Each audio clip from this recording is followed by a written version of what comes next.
maybe you read a book recently and you super loved it and it felt really important and it felt very impactful and you had a lot of aha moments while you were reading it, and then you run into a friend or you're visiting family and someone asks, hey, have you read anything interesting lately? And you say, oh yes, this great book. And they say, oh, interesting, what is it about? And then you just kind of can't quite explain it. Like, I'm sure you remember loosely what it was about, but it's difficult to articulate what it is you actually learned. And even if we want to say maybe learning isn't the entire point of reading, which I would agree with, even if you were just reading for enjoyment, sometimes it can be hard to recall even what you actually enjoyed about it. And then that can be a frustrating feeling where you think, well, what was the point of going through all this trouble if I can't remember what it is that I read?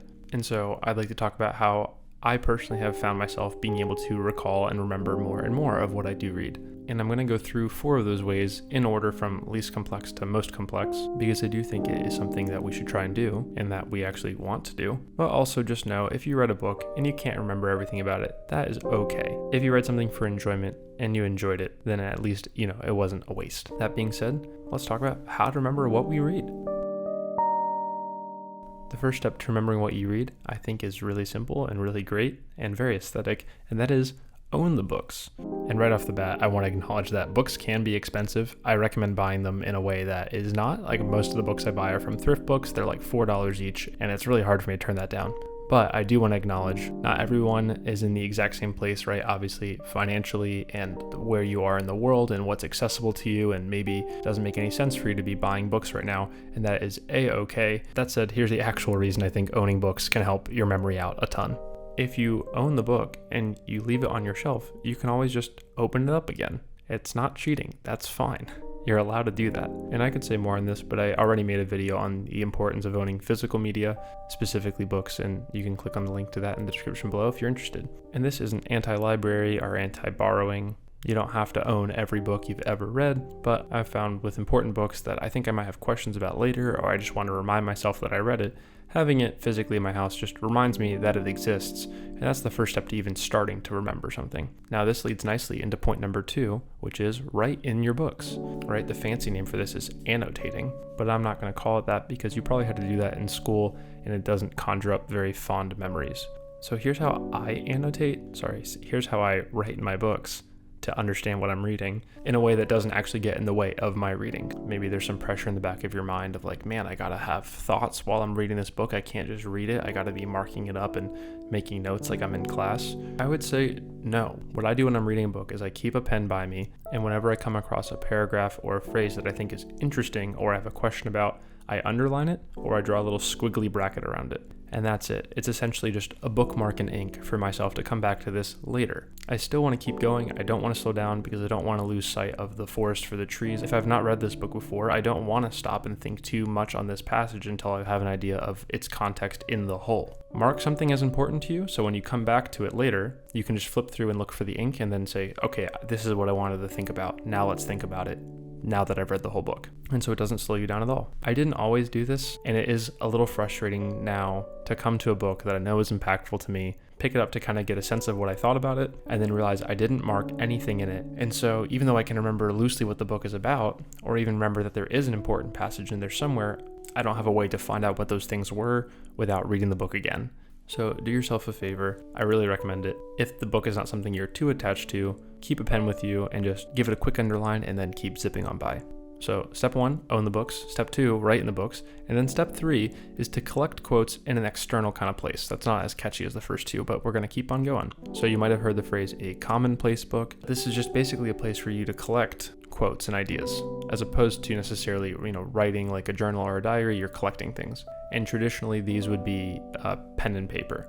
And you can totally do that. Actually, I recommend, if you're curious about this topic, I would watch Jared Henderson's video on this topic. It's really good. And he talks about the importance of writing down quotes by hand, and I totally agree.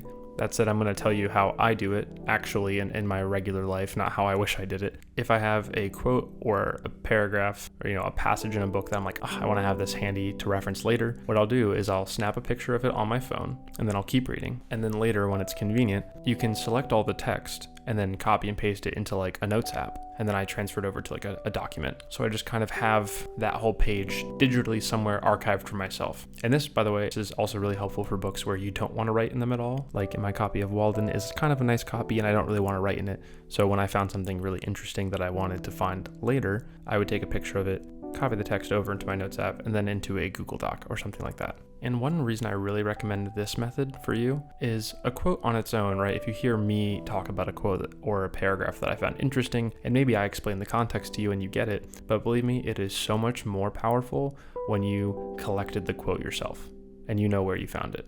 It's kind of like looking at something in a museum, but like you're the one who dug it up.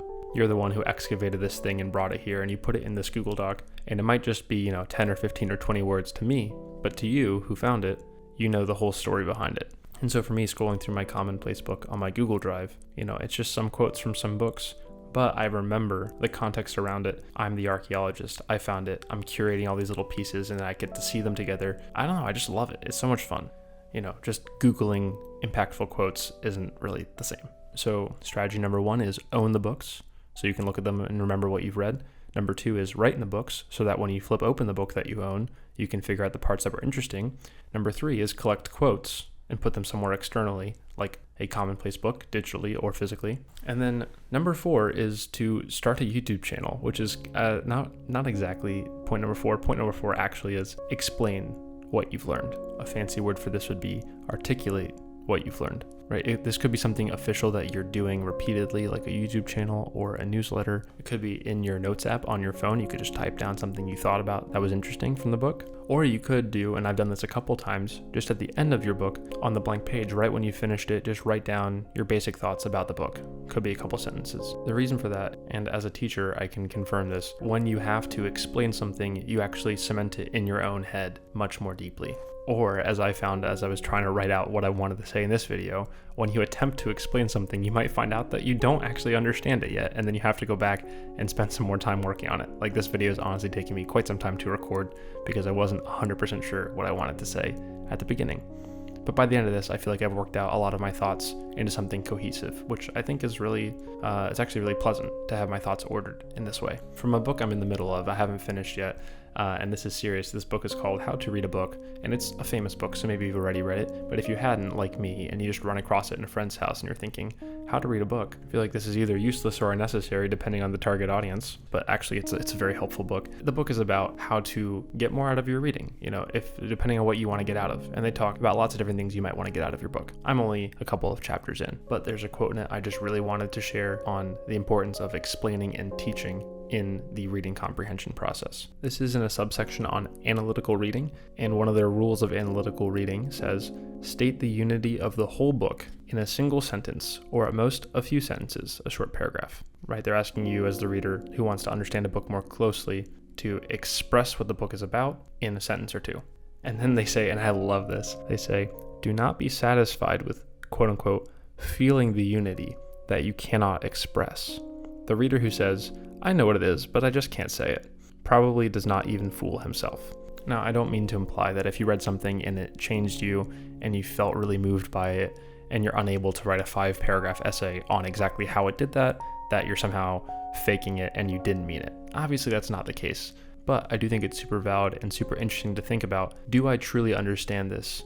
And if I want to, this is a good test, trying to explain it to somebody else.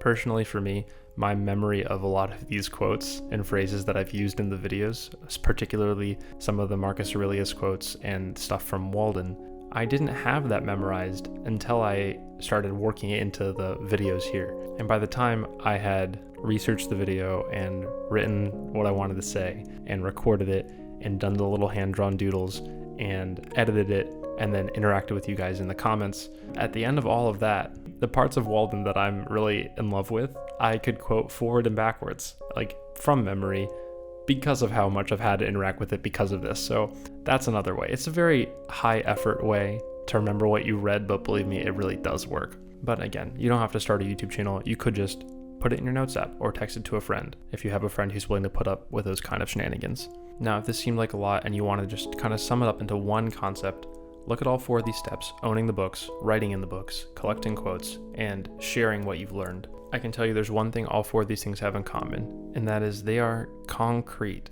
They are physical, or digital, but they exist somewhere discrete, objectively there, which is maybe not what you expected from a memory video, right? Usually when we think memory, we think about like little learning tricks to keep mnemonics in our mind and have ways of recalling information. And that will happen when you do these 4 things, or any of them, really. But help your brain out. Don't just try and cram all this stuff into your head like you're not allowed to have pen and paper. You're allowed to have pen and paper. You're allowed to have a bookshelf. You're allowed to write in the books to give yourself helpful hints. You're allowed to cut up quotes and paste them together into a little document on your computer that you can use the search function to find things out. You're allowed to use note-taking apps. You're allowed to make videos on YouTube and then go back and watch them later to remind yourself of what you knew last year. That's all allowed. If you're only relying on your memory and you're not thinking about ways to assist your brain with physical media, then unless you're like Sherlock Holmes or a member of Mensa, you might find yourself disappointed. I want to pull a quote from Francis Bacon's Of Studies, which I have quoted before. I will quote it again. Every time I reread this very short essay, it's like a page, I find something new. So here's the quote. He says, "If a man write little, he had need have a great memory." Now, your memory might or may not be that great, but when you write, you're helping yourself out twice because the act of writing cements the information in your brain, and because now you have a physical representation of that idea to go find later and physically reference. So, double whammy. So to close it out, don't worry, no system will be perfect. I don't know about you, but my goal isn't to be a perfect reference of every piece of information I've ever consumed. That's what the encyclopedia is for. For me, the goal of reading all these and remembering them is for them to improve and add to my life, not so I can pass some kind of exam. But I do think it's worth trying to keep some of these things in our brain, and I think writing things down is super important. So, in the words of SpongeBob, write that down, write that down. I'll see you next time.